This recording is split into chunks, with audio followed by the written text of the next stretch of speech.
We're used to thinking very highly of democracy, and by extension of ancient Athens, the civilization that gave rise to it. The Parthenon has become almost a byword for democratic values, which is why so many leaders of democracies like to be photographed there. It's therefore very striking to discover that one of ancient Greece's greatest achievements, philosophy, was highly suspicious of its other achievement, democracy.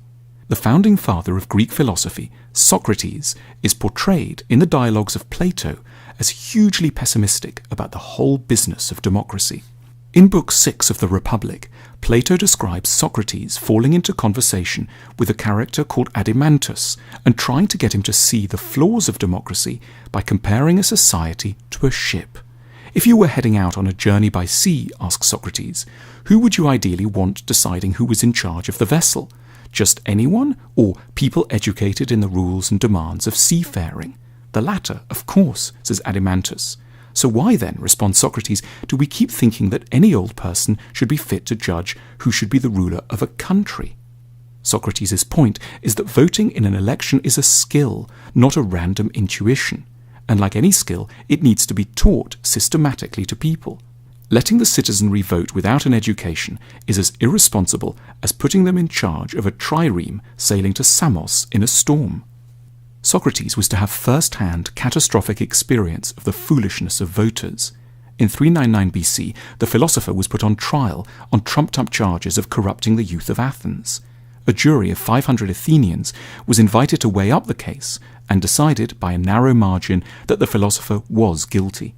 He was put to death by hemlock in a process which is, for thinking people, every bit as tragic as Jesus' condemnation has been for Christians.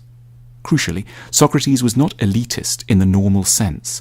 He didn't believe that a narrow few should only ever vote. He did, however, insist that only those who had thought about issues rationally and deeply should be let near a vote.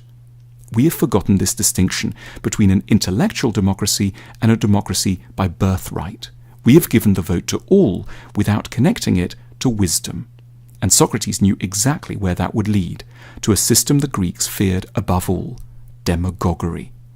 Ancient Athens had painful experience of demagogues.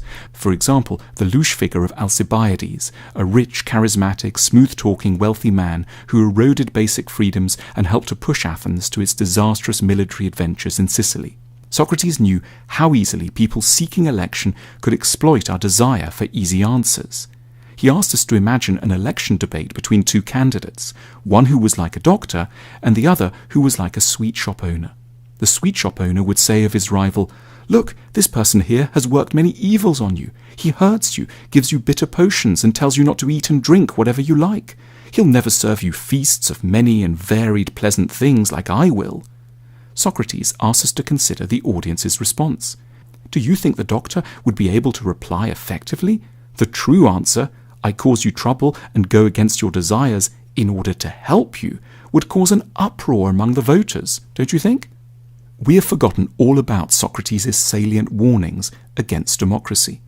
We have preferred to think of democracy as an unambiguous good rather than as something that is only ever as effective as the education system that surrounds it. As a result, we have elected many sweet shop owners and very few doctors.